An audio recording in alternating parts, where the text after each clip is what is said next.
Hello everybody, this is open with Munni from ocean kitchen window. আজকে দারুণ মজার লোভনীয় একটি রেসিপি শেয়ার করব, বাঁধাকপি দিয়ে গরুর গোস্ত রান্না।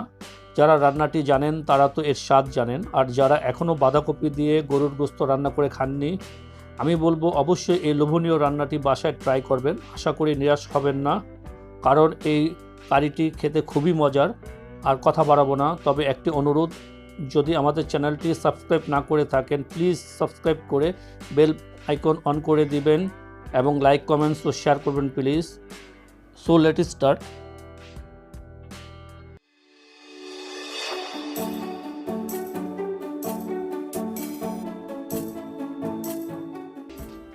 এই লোভনীয় রান্নার জন্য গরুর গোস্ত নিয়েছি 1 কেজি।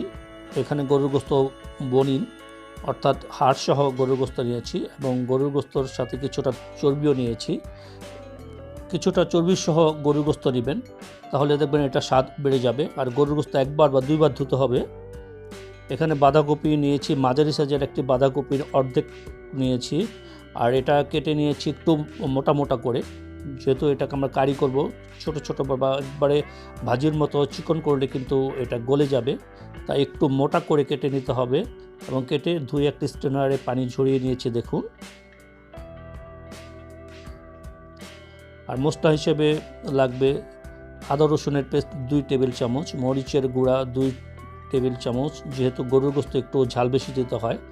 হলুদের গুঁড়া 1.5 টেবিল চামচ, ধনিয়ার গুঁড়া 1.5 টেবিল চামচ, পেঁয়াজ কুচি নিয়েছি আধা কাপ, কাঁচামরিচ ফালি করে নিয়েছি 5-6টি, তেজপাতা নিয়েছি 2টি টুকরা করে, এলাচি আর দারচিনি দিয়েছি 2-3টি করে। আর রান্নার শেষ পর্যায়ে জিরার গুঁড়া 2 চা চামচ দিব। আর তেল, সয়াবিন তেল নিব 1/3 কাপ।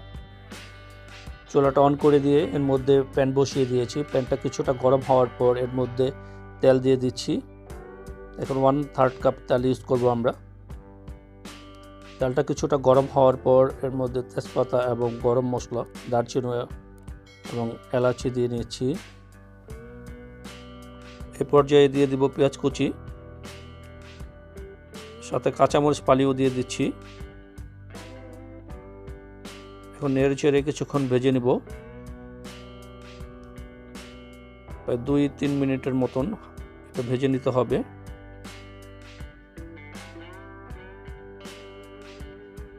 দুই 3 মিনিট ভাজা হওয়ার পর মশলাগুলি দিয়ে নেব। পর্যায়ক্রমে আদা রসুনের পেস্ট দিয়ে নিচ্ছি,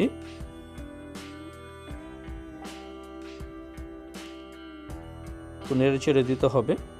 এখন হলুদের গুঁড়া দিয়ে নিচ্ছি, মরিচের গুঁড়া দিলাম,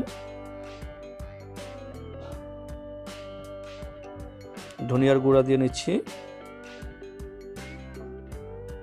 হালকা কিছু পানি দিয়ে কষিয়ে নিব মশলাটাকে। কিছুটা পানি দিয়ে এখন ভালোভাবে কষিয়ে নিতে হবে। আর প্রায় 2-3 মিনিটের মতন মশলাটা কষাবো।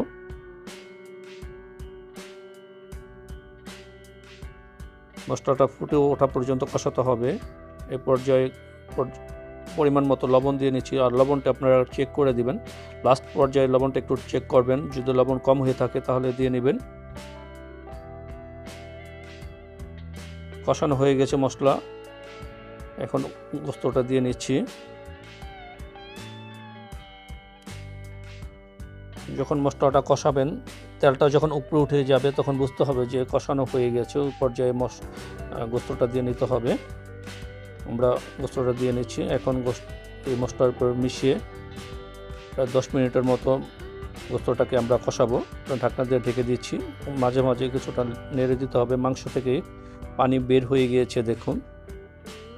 পানিতে আমরা গোস্তটাকে কষাবো, 10-15 মিনিটের মতন কষাতে হবে।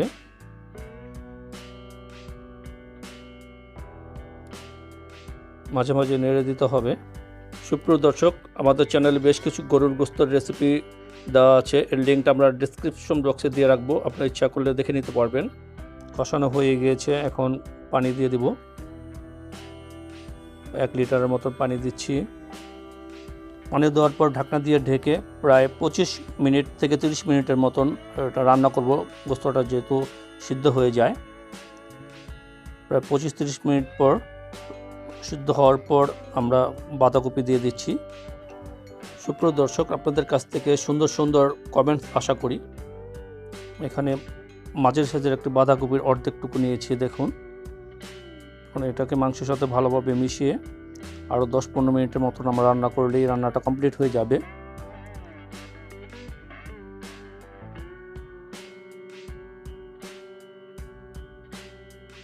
ঢাকনা দিয়ে ঢেকে দিচ্ছি।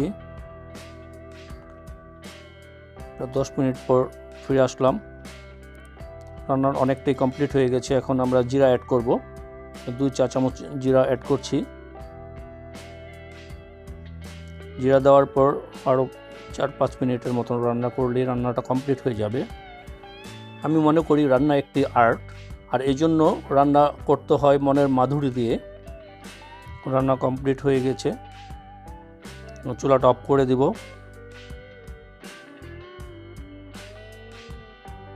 কমপ্লিট হয়ে গেছে। একটা সার্ভ করার জন্য আমরা বাটিতে ঢেলে নিচ্ছি। দারুণ অ্যারোমা বের হচ্ছে। তৈরি হয়ে গেছে বাঁধাকপি দিয়ে দারুণ মজার গরুর গোস্ত রান্না।